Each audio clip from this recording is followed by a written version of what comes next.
pipe. And it goes with the 1820 log cabin patch of my Putnam County, Tennessee history quilt.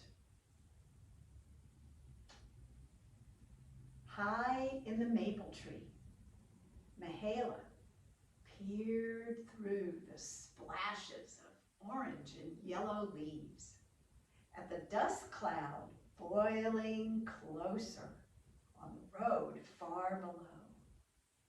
"Stage is coming," she called as she slipped and slithered down out of the tree. Mahala's pa ducked out of the family's lean-to just as Mr. Murray pulled his team of chestnuts to a halt. "Whoa there, ladies," he called. "Got your nails for you there, Mr. Watson." And the driver climbed down to help Mahala's pa unload the keg of nails from the back of the stagecoach. All summer long, the family had lived first in the wagon and then in the lean-to. But now the days were short and crisp. The nails had arrived, and the cabin would be built before winter set in. The next day at dawn, neighbors and friends converged on the building site. The logs had been notched ahead of time in a half-dovetail pattern.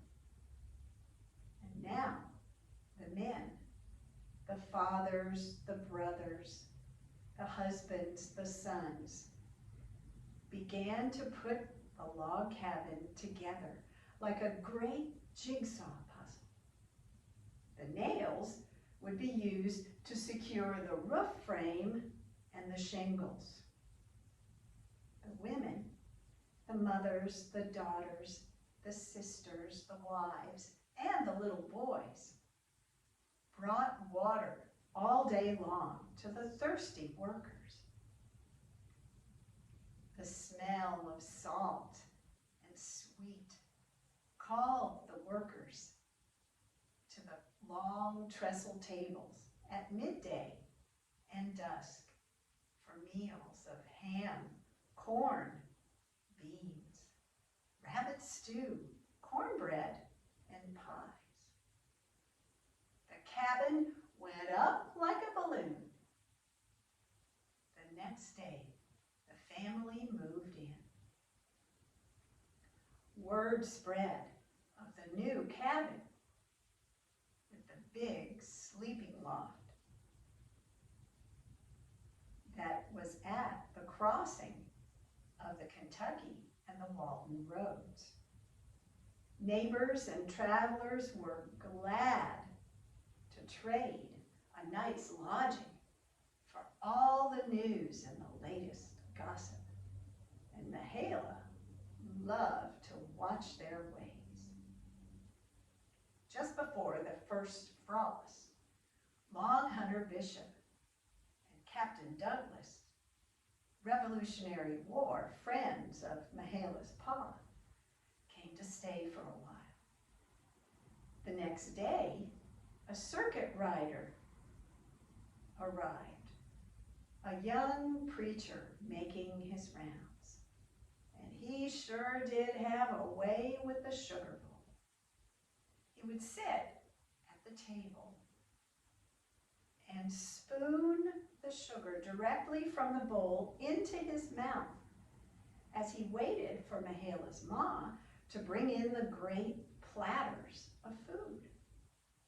Then he would return the slobbered spoon to the sugar bowl. Mahala's mouth turned down in disgust. Ugh! Longhunter Bishop caught her eye and tapped his forehead with his long finger. Now the preacher never seemed to mind sharing the sugar spoon with the other diners. But he never would let any mouth but his own touch his own fine pipe. After a meal, he would settle himself in the most comfortable chair available and puff away until the room was so filled with smoke that diners at the second seating could hardly see what they were eating. The preacher never thought to share his pipe with the other diners, although sharing pipes was often done. One day, after the preacher had finished his meal and his pipe, he set the pipe on the mantel and climbed the stairs for a midday nap. Mahala watched Long Hunter Bishop hurry to the mantel, collect the pipe, and go outside with it. Mahala was curious and followed him. Long Hunter Bishop was quickly surrounded by the family's pack of dogs. Now, whenever Long Hunter Bishop came to visit, he always took the dogs hunting, and they loved him. Now, they wriggled and smiled all around him. Mahala saw Mr. Bishop run the mouthpiece of the preacher's pipe over and under the tail of every one of the family's dogs. Then he came back inside and returned the pipe to the mantel. Sometime later, the preacher came down the stairs, yawning and stretching. He retrieved his pipe from the mantel, and Mahala and Mr. Bishop traded winks. When the preacher filled his pipe with new tobacco, they exchanged smiles. And when he lit his pipe and began to puff away at it, Mahala and Mr. Bishop exploded into hurricanes of laughter. Well, the preacher looked up and raised his eyebrows in surprise.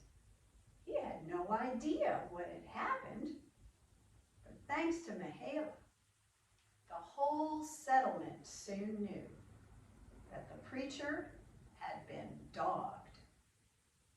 Well, that Sunday, when the preacher entered the church, he was greeted with howls and barks. Bark, bark, bark, bark.